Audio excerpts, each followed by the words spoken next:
तो मैं Raju Rana Saint Mary convent school के यूट्यूब चैनल पर आपका हार्दिक स्वागत करता हूं। बच्चों, कैसे हो? उम्मीद करता हूं अच्छे होंगे आप। आज हम आपको जो पढ़ाने जा रहे हैं वो क्लास 7th क्लास का चैप्टर नंबर 5 है, मिठाई वाला, है ना। इससे पहले के जो जितने भी वीडियो हैं वो हमारे सेंट मैरी कॉन्वेंट स्कूल के यूट्यूब चैनल के प्लेलिस्ट में पहले से डले हुए हैं। उन सब वीडियो को देखें आप पहले और उनको नोट करें और लर्न भी करते रहें। इनके क्वेश्चन आंसर भी हम लोगों ने कराए हैं, उनके क्वेश्चन आंसरों को भी आप लर्न करें, लिखें, नोट करें और अच्छे तरीक़े से पढ़ते रहो बच्चों। इस कोरोना काल में घर पर रहें, सुरक्षित रहें। और बच्चों, इस चैनल को ज़्यादा से ज़्यादा सब्सक्राइब करना है आपको और ज़्यादा से ज़्यादा इस वीडियो को शेयर करना है, जिससे ज़रूरतमंद लोगों को या बच्चों को ये वीडियो मिलते रहें। तो बच्चों, अब हम स्टार्ट करते हैं। मिठाई वाला जो कहानी है इसके बारे में हम लोग पढ़ते हैं कि एक मिठाई बेचने वाला जब अपने गांव में आता है, वो खिलौने बेचता है। मिठाई बेचने वाला होता है वो किस तरीक़ा से होता है, बहुत ही मीठे स्वरों के साथ वह गलियों में घूमता हुआ कहता, बच्चों को बहलाने वाला, खिलौने वाला। इस अधूरे वाक्य को वह एक विचित्र किंतु मादक मधुर ढंग से गाकर कहता कि सुनने वाला एक बार अस्थिर हो उठते। उसके स्नेह बेसिक्त कंठ से फूटा हुआ गान सुनकर निकट के मकानों में हलचल मच जाती। छोटे छोटे बच्चों को अपनी गोद में लिए हुए युवतियाँ चित्तों को उठाकर छज्जों पर नीचे झांकने लगतीं। गलियों और उनके अंतर्व्यापी छोटे छोटे उद्यानों में खेलते और इखलाते हुए बच्चों का झुंड उसे घेर लेता और तब वह खिलौने वाला वहीं बैठकर खिलौने की पेटी खोल देता। बच्चे खिलौने देखकर पुलकित हो उठते। वे पैसे लाकर खिलौनों का मोल भाव करने लगते, पूछते इसका दाम क्या है और ऑल इचका, यानी कि बच्चे जब तुतलाते भाषा में बोलते थे। तो उस तरीक़ा से जब एक खिलौने वाला जब गांव में आता था तो उसका जो बोलने वाला तरीका था, बहलाने वाला, खिलौने वाला आ गया, बच्चों को बहलाने वाला और खिलौने वाला आ गया है। तो उस तरीक़ा से वो मधुर स्वर में गाते हुए बोलता था। तो सब लोग उसकी आवाज़ को सुनकर, जो गांव की लेडीज़ें थीं वो भी अपने बच्चों के साथ में छज्जे से झांकने लग जाती थीं, बाहर से देखने लग जाती थी, गेट खोल के उनको देखने लगती थी कौन आया है। और बच्चे जब खेल रहे होते तो वो बच्चे भी वहाँ पर आ जाते थे और उनसे मोल भाव करते रहते थे कि ये कितने का है, कितने का दिया है, ये वाला कितने का दिया है।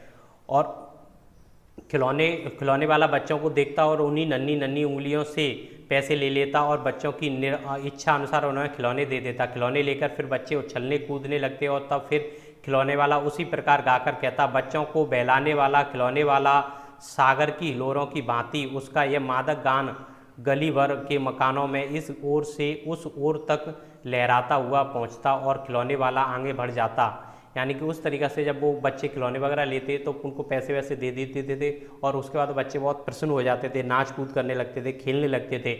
और उसी तरीक़ा से वो जो खिलौने बेचने वाला था वो आगे बढ़ता रहता और उस तरीक़ा से गलियों में वो घूमता हुआ आवाज़ लगाता रहता था, बच्चों को बहलाने वाला, खिलौने वाला। इस तरीक़ा से उनकी आवाज़ें हैं वो पूरे गांव की जो कॉलोनियाँ थीं, जो गलियाँ थीं, उनमें घूमने लग जाती है। राय विजय बहादुर के बच्चे भी एक दिन खिलौने लेकर घर आए। वे दो बच्चे थे, चुन्नू और मुन्नू। चुन्नू जब खिलौने ले आया तो बोला, मेला गोला कैसा कुचदल है। कुंदल का मतलब सुंदर है, यानी मेरा घोड़ा कैसा सुंदर है। मुन्नू बोला, ओल देखो मेला कैसा चुंदल है, यानी कि देखो मेरा घोड़ा कैसा सुंदर है, चुन्नू कहता है। और मुन्नू भी इसी तरीक़ा से बोला है, और देखो मेरा भी कैसा सुंदर है ना। दोनों अपने हाथी घोड़े लेकर घर भर में उछलने लगे। इन बच्चों की माँ रोहिणी कुछ देर तक खड़े खड़े उनको खेल निहारती रही। अंत में दोनों बच्चों को बुलाकर उसने पूछा, अरे ओ चुन्नू मुन्नू, ये खिलौने तुमने कितने में लिए हैं। मुन्नू बोला, 2 पैसे में। खिलौने वाला दे गया दे। रोहिणी सोचने लगी, इतने सस्ते कैसे दे गया, यह तो बड़ी जाने, लेकिन दे तो गया ही है, इतना वो निश्चित है। यानी कि खिलौने वाले को जब वो चुन्नू मुन्नू जब 2 खिलौने लेके आते हैं, एक हाथी लेके आता है, एक घोड़ा लेके आता है, तो उसकी माँ उनको खेलते हुए देखती है और फिर बोलती है, हे चुन्नू मुन्नू, तुम बताओ ये खिलौने कितने के लेके आए। तो चुन्नू मुन्नू बोलते हैं कि ये खिलौने हमारे 2 पैसे के आए हैं। तो वो उसकी माँ सोचने लगती है कि इतने अच्छे खिलौने होने के बावजूद वो इतने सस्ते खिलौने कैसे दे जाता है। तो वो दे गया कि वह दे तो गया है, निश्चित है ये। एक जरा सी बात ठहरी, रोहिणी अपने काम में लग गई, फिर कभी उसे उस पर विचार करने की आवश्यकता भी भला क्यों पड़ती। यानी कि जब रोहिणी को थोड़ा सा उसकी चिंता हुई, लेकिन उसके बाद जब वो चला बातों को अपने काम धंधे में लग के भूल गई, उसके बाद कुछ नहीं। 6 महीने बाद नगर भर में दो चार दिनों में एक मुरली वाले के आने का समाचार फैल गया। लोग कहने लगे, भाई वाह, मुरली बजाने में वह एक ही उस्ताद है, मुरली बजाकर गाना सुनाकर वह मुरली बेचता भी है, सो भी 2-2 पैसे में। भला उसमें उसे क्या मिलता होगा, मेहनत भी तो न आती होगी। एक व्यक्ति ने पूछ लिया, कैसा है वह मुरली वाला, मैंने तो उसे नहीं देखा। उत्तर मिला, उम्र तो उसकी अभी अधिक न होगी, यही 30-32 का होगा, दुबला पतला गोरा युवक है, बीकानेरी रंगीन सापा बांधता है। वही तो नहीं जो पहले खिलौने बेचा करता था? क्या वह पहले खिलौने भी बेचता था? यानी कि उस तरीक़ा से वहाँ पर 6 महीने बाद नगर में चारों तरफ एक मुरली वाला बजाने वाला, मुरली बेचने वाला, जो बांसुरी होती है वो बेचने वाला आता है। और वहाँ पर बहुत सारे लोग कहते हैं कि वाह, कितना सुंदर मुरली बजाता है और 2-2 पैसे में दे रहा है। इतने में तो उसको मेहनत भी नहीं निकलती होगी, लेकिन उसके बावजूद वो दे रहा है। वो बोलते हैं कि वो खिलौने वाला तो बच्चा नहीं है जो पहले खिलौने बेचने आता था, वही वाला तो बांसुरी बेचने नहीं आ गया। ऐसी चीज़ें उनको सुनाई देती हैं। हाँ, जो आकार प्रकार तुमने बतलाया है उसी प्रकार का वह भी था, तो वही होगा, पर भाई है वह एक उस्ताद। यानी कि भाई होगा तो वही, लेकिन वो बहुत उस्ताद है। प्रतिदिन इसी प्रकार वह उस मुरली वाले की चर्चा होती। प्रतिदिन नगर की प्रत्येक गली में उसका मादक स्वर, मधुर स्वर सुनाई पड़ता। बच्चों को बहलाने वाला मुरली वाला, बच्चों को बहलाने वाला और मुरली वाला। पहले आता था बच्चों को बहलाने वाला, खिलौने वाला बन के आया था वो, और फिर अब आता है मुरली वाला बन के।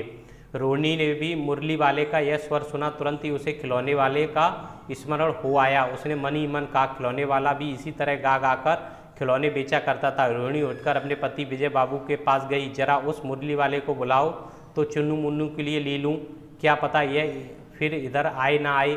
वे भी जान पड़ता है पार्क में खेलने निकल गए हैं, है ना। और उस तरीक़ा से वो मुरली बजाने वाला आता है, तो वो उनकी जो मम्मी थी चुन्नू मुन्नू की, तो बोलती हैं कि अपने हस्बैंड से कि इस मुरली वाले को बुलाओ, इससे लिए हम लोग मुन्नू चुन्नू के लिए, अपने खिलौने के लिए, मुन्नू चुन्नू के लिए हम लोग इनकी बांसुरी ले लेते हैं, और फिर पता नहीं ये कब आएगा। और बच्चे तो अभी पार्क में निकल रहे हैं खेलने के लिए। विजय बाबू एक समाचार पत्र पढ़ रहे थे, उसी तरह उसे लिए हुए वे दरवाजे पर आकर मुरली वाले से बोले, क्यों भाई, किस तरह देते हो मुरली? किसी की टोपी गली में गिर पड़ी, किसी का जूता पार्क में ही छूट गया, और किसी की सोथली ही ढीली होकर लटक गई। इस तरह दौड़ते हाँफते हाँफते हुए बच्चों का झुंड आ पहुंचा। इस स्वर में से सब बोल उठे, हम भी लेंगे मुरली, हम भी लेंगे मुरली। यानी कि इस तरीके से जब वो पूछता है, जब वो अखबार को पढ़ रहे होते हैं, तो अखबार को लेते हुए वो वैसे के वैसे बाहर आ जाते हैं और बोलते हैं, भाई कैसे दी है मुरली? तो उसी समय पर बच्चों का किसी का जूता गिरता है, किसी का कुछ होता है, किसी की किताब गिरती है, किसी का पजामा ढीला हो जाता है। तो उस तरीके से भगते हुए बच्चे आ जाते हैं और बोलते हैं, मैं भी लूँगा मुरली। मुरली वाला हर्ष गदगद हो उठा और बोला, सबको देंगे भैया, लेकिन जरा रुको, ठहरो, एक एक को देने दो। अभी इतनी जल्दी हम कहीं लौट थोड़े ही जाएंगे, बेचने तो आई ही हैं, और है भी इस समय मेरे पास 1-2 नहीं, पूरी 57। हाँ बाबूजी, क्या पूछा था आपने, कितने में दी हैं?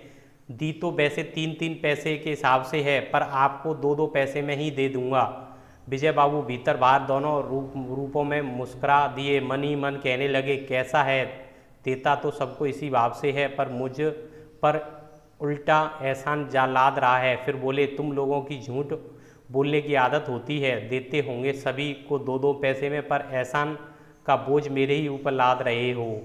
यानी कि इस तरीके से जब वो पूछता है कि कितने की दी है, तो हाँ बाबूजी आप क्या पूछ रहे थे, तो बोलता है कितने रुपए में दिए हैं, तो बोला है 2-2 पैसे की। वैसे तो सभी को 3-3 पैसे की दे रहे हैं, लेकिन आपको हम 2-2 पैसे में लगा देंगे। और तो वो जो राइटर थे, कवि हैं, बाबूजी हैं, विजय बाबूजी, वो बोलते हैं, हंस रहे होते हैं मन मन में कि देखो कैसा पागल बना रहा है मुझे ही। यानी कि सबको देता 2 रुपये की होगा, 2 पैसे की ही देता होगा, और मुझ पर वो एहसान भी लाद रहा है ऊपर से।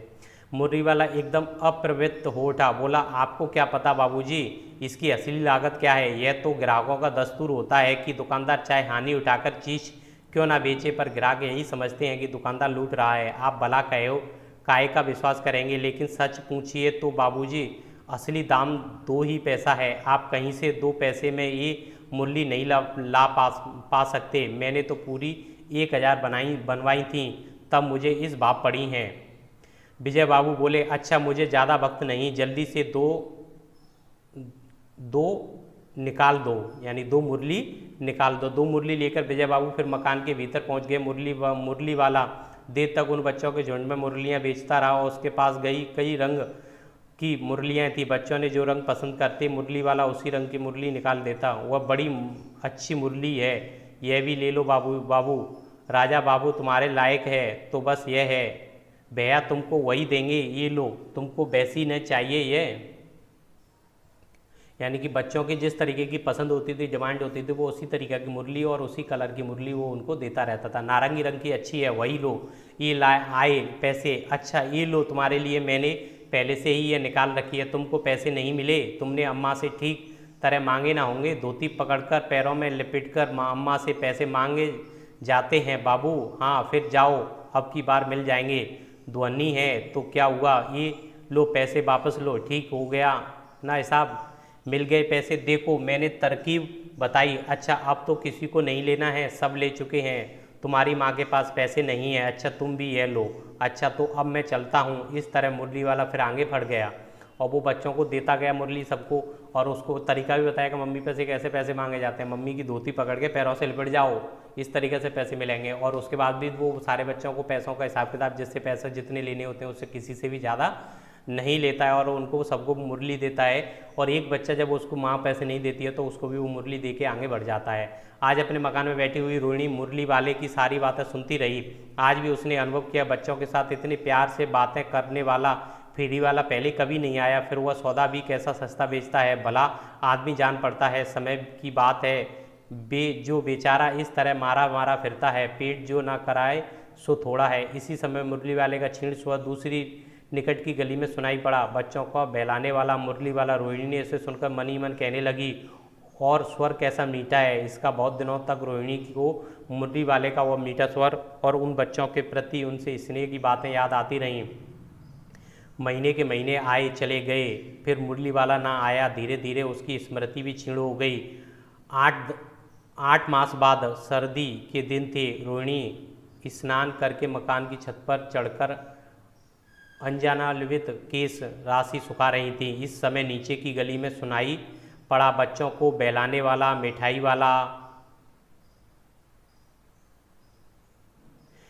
वाले का स्वर उसके लिए परिचित था। झट से रोहिणी ने नीचे आई और उस समय उसके प्रति मकान में नहीं थे। हाँ उनकी वृद्धा दादी थी। रोहिणी उनके लिए निकट आकर बोली, दादी चीनू मुन्नू के लिए मिठाई लेनी है, जरा कमरे में चलकर और ठहराओ, मैं उधर कैसे जाऊं, कोई आता ना हो, जरा हटकर बीच चिक की ओट में बैठी रहूँगी। दादी उठकर कमरे में जाकर बोली, ये मिठाई वाले इधर आना। मिठाई वाला निकट आ गया, बोला, कितनी मिठाई दूँ माँ? ये नए तरह की मिठाई है, रंग बिरंगी, कुछ खट्टी कुछ मीठी, जायकेदार, बड़ी देर तक मुंह में टिकती है, जल्दी नहीं घुलती है, बच्चे बड़े चाव से चूसते हैं और इन गुणों के सिवा ये खांसी भी दूर करती है। कितनी दूँ? चपटी गोल और पैलदार गोलियों में जैसे ही पैसे की 16 देता हूँ, 1 पैसे की 16 देता हूँ। दादी बोली, 16 तो बहुत कम होती हैं, भला 25 तो देते। मिठाई वाला, नहीं दादी, अधिक नहीं दे सकता, इतना भी देता हूँ। अब यह मैं तुम्हें क्या खैर से अधिक ना दे सकूँगा। रोहिणी दादी के पास ही थी, बोली, दादी फिर भी काफ़ी सस्ता दे रहा है, 4 पैसे की ले लो, यह पैसे रखे रहे। मिठाई वाला मिठाइयाँ गिनने लगा, 2-4 ही दे दो। अच्छा 25 नहीं, सही 20 ही दो। अरे हाँ, मैं बूढ़ी हुई मोल बाबा, अब मुझे ज़्यादा करना आता नहीं है। कहते हुए दादी ने पोपले मुंह से जरा सी मुस्कुराहट फूट निकली। रोहिणी ने दादी से कहा, दादी इससे पूछा, तुम इस शहर में हो और कभी भी आए थे या पहली बार आए हो? यानी कि दादी जी जो रोहिणी है वो सारी विचारों को सोचती रहती है। फिर उसके कानों में 2-4 दिन बाद, महीने दर महीने 2-4 महीने बाद एक आवाज़ सुनाई देती है, बच्चों को बहलाने वाला मिठाई वाला आ गया। तो उस तरीके वो देखती है मिठाई वाले को और उनकी आवाज़ को सुनकर वो पहचान लेती है कि वही वाला है। और उससे पहले वो उसको बच्चे अपनी दादी को देखती है, दादी को भेज देती है मिठाई लेने के लिए। और कोटक में गेट की साइड में वो खड़ी होकर उनसे बात करने लगती है और दादी के लिए वो बोलता है 1 पैसे में 16 दिए हैं। और वो बोलती है, दादी बोलती है, नहीं 25 दे दो। तो वो बोलता है, दादी 25 कैसे दे दूँगा ना। तो बोलती है दादी फिर बाद में 20 ही दे दो। तो वो मुस्कुराती देती है, तो 4 पैसे की ले लेती हैं वो। और उसके बाद वो पूछती है उससे कि इस दादी जी इससे पूछो कि ये इसी शहर का है और इससे पहले भी इस शहर में आया था क्या कभी?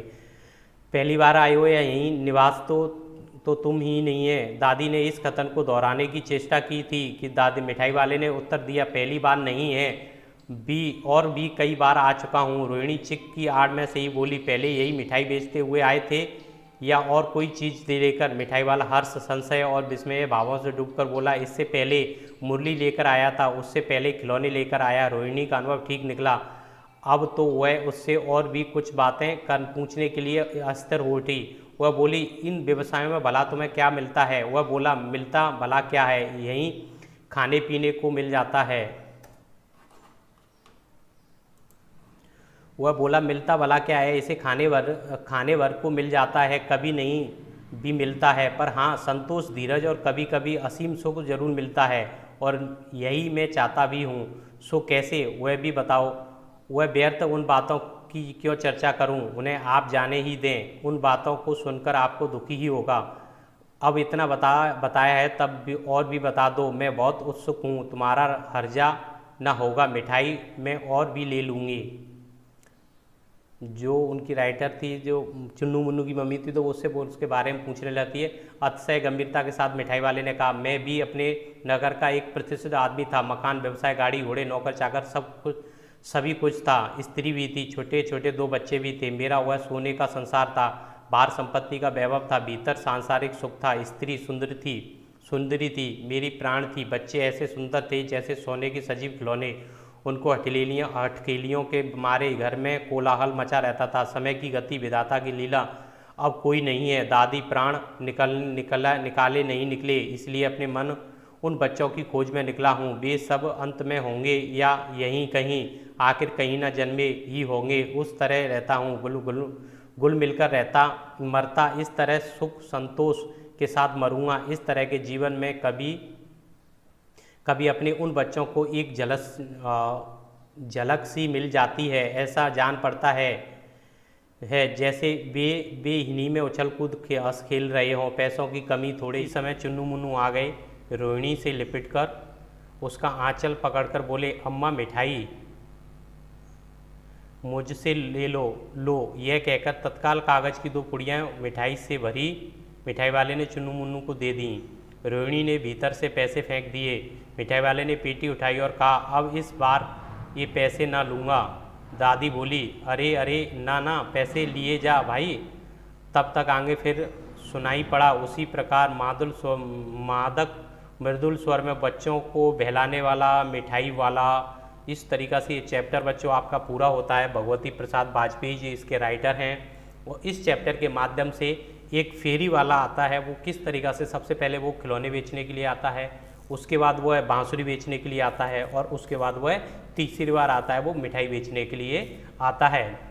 तो जो हमारे राइटर हैं भागवती प्रसाद वाजपेयी जी हैं, इनका नाम विजय बाबू जी के नाम से है वहाँ पर, और इनकी जो वाइफ हैं वो उससे बारे में जानकारी करती हैं कि ये सेम आवाज़ वाला है और कौन है, इतनी सस्ती चीज़ें कैसे देके जाता है। तो जब मालूम पड़ता है कि वो भी एक बहुत अच्छा परिवार था, उसका फैमिली थी, सारा पैसा वैसा सब कुछ था, और उसकी एक 2 बच्चे भी थे, उसकी वाइफ थी, बहुत सारा ऐसा काम, अच्छे धंधे चल रहे थे। लेकिन उसके बाद अचानक उन सबकी मृत्यु हो जाती है, तो उसको दुखी होता है वो बच्चा आदमी, और उस दुख के निपटाने के लिए वो अपने बच्चों को, छवियों को उन बच्चों में देखने के लिए वो मिठाई बेचने वाला, खिलौने बन के बेचने वाला और बांसुरी बना के बेचने वाले के रूप में वो बन के आता है। उसमें पैसे की कोई कमी नहीं होती है। इस तरीक़ा से इस चैप्टर के बारे में, उसके अध्ययन के बारे में बताया गया है कि किस तरीक़ा से उसकी मार्मिक दर्द को बताया गया है कि किस तरीक़ा से एक मिठाई वाला है वो आता है, और उस तरीक़ा से उसके मन के जो दर्द है वो रोता रहता है, बताता है, उस टाइम पर रोने भी लग जाता है। तो इस तरीक़ा से बच्चों इस चैप्टर के बारे में हम लोगों ने पढ़ा था। मिठाई वाले के चैप्टर में एक अच्छा 7th क्लास का चैप्टर नंबर 5 है। इससे पहले की वीडियो देखने के लिए आप हमारे YouTube चैनल की प्लेलिस्ट पर जाएं, और वहाँ पर आपको उससे पहले के 4 वीडियो और मिल जाएंगे बच्चों, जिनमें आपको इस चैप्टर के बारे में बताया गया है। बच्चों ज़्यादा से ज़्यादा इस चैनल को लाइक करना है, सब्सक्राइब करना है, और अपनी जान पहचान वाले लोगों को भी शेयर करना है, जिससे हर इंसान को ये वीडियो मिलते रहें, जिनसे उनके बच्चों का कुछ पढ़ाई है वो अच्छी हो सके बच्चों। थैंक यू बच्चों, सब्सक्राइब करो ज़्यादा से ज़्यादा।